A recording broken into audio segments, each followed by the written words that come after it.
So, wir montieren ja heute hier an der Zontes 125D dieses Schad SH39 Topcase.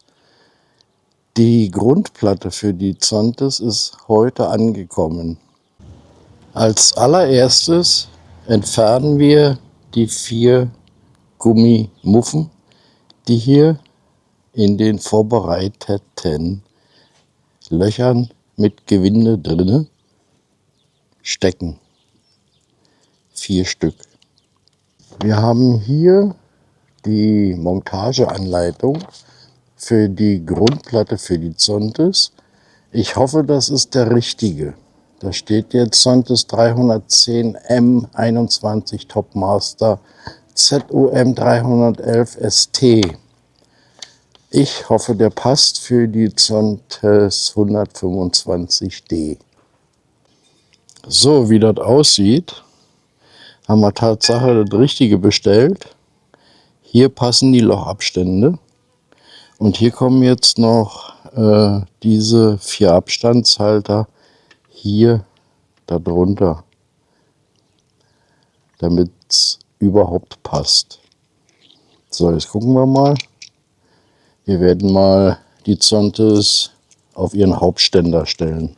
Dann steht die nämlich gerade. So, die steht jetzt auf dem Hauptständer. Das heißt, die steht jetzt hier links und rechts gerade. Naja, das ist trotzdem abschüssig an der Stelle. So, jetzt brauche ich mal eine Schraube. Jetzt fangen wir hier mal an. Hoffentlich sind die auch lang genug.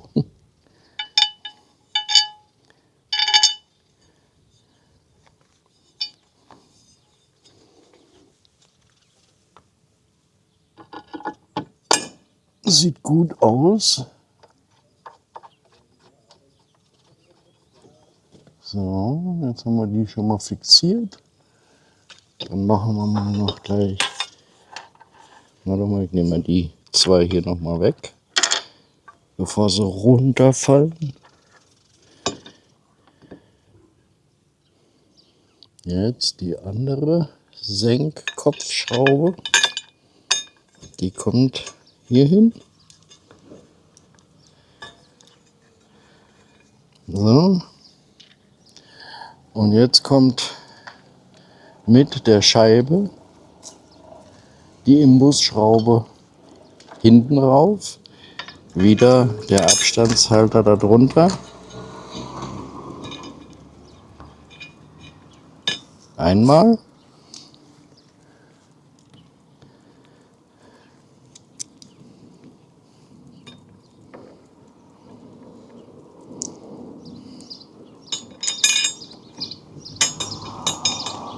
Zweimal.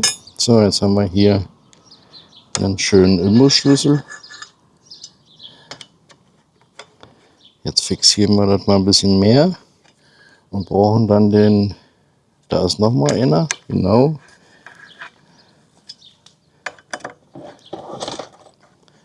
So, jetzt ist die Platte quasi schon angeschraubt. War denkbar einfach. Jetzt machen wir es fester.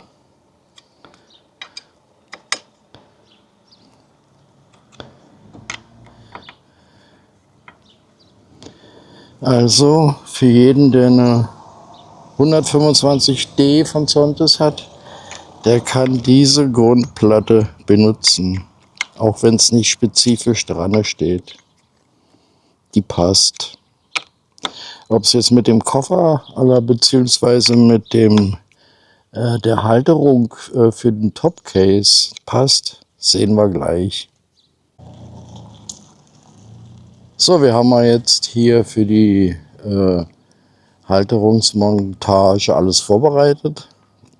Das sind die Sachen, die wir jetzt meiner Meinung nach brauchen. Diese 4 roten Dinger, 4 Schrauben, 2 Muttern und wahrscheinlich 2 Unterlegscheiben.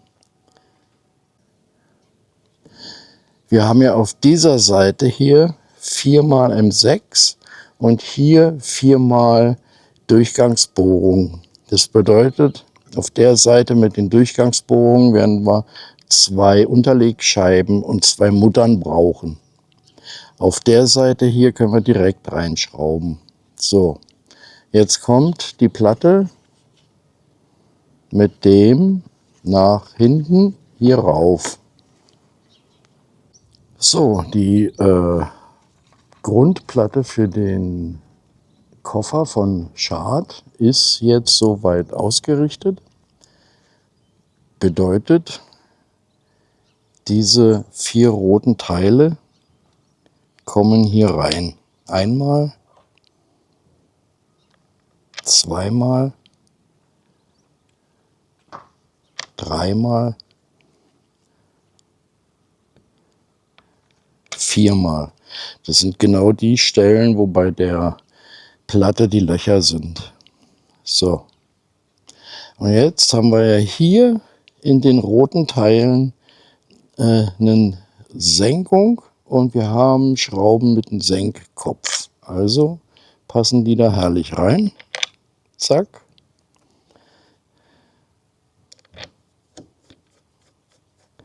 Und ich kann die hier einfach anschrauben.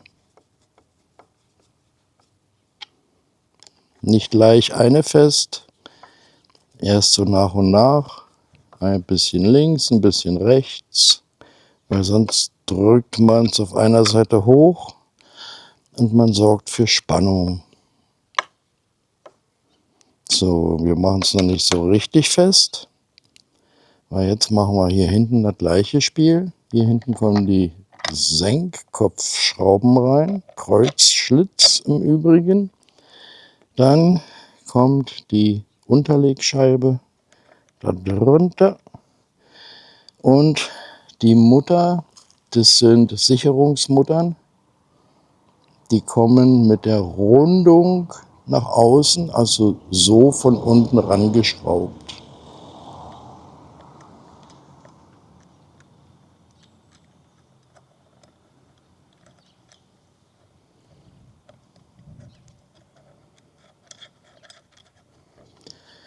Einmal und das gleiche nochmal auf der anderen Seite.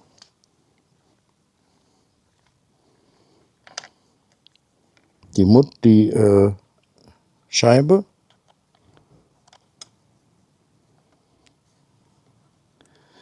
Und dann die Mutter. So. Fertig.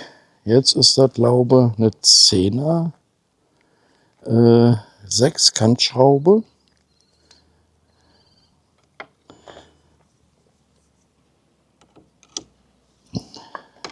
Jetzt können wir hier unten gegenhalten und oben festschrauben.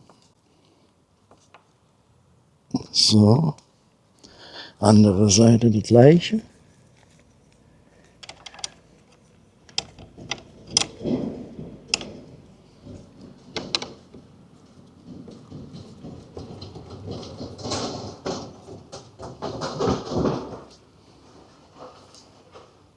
So. Und die 2 hier auch noch nachziehen.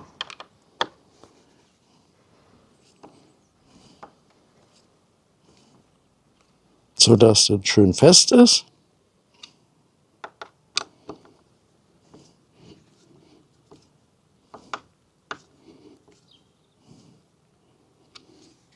Bombe.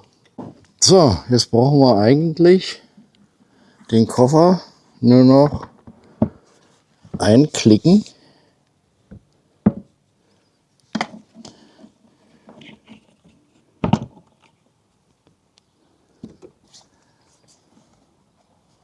Mach's mal auf.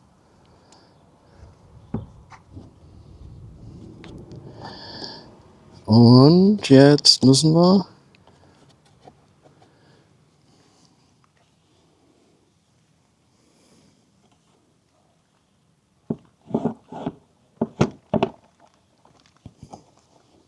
mal gucken. Da muss man nach hinten sein.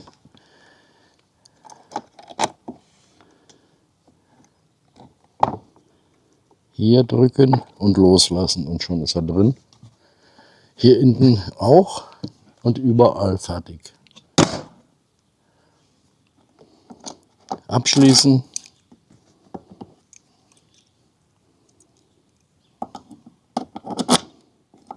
Aufschließen.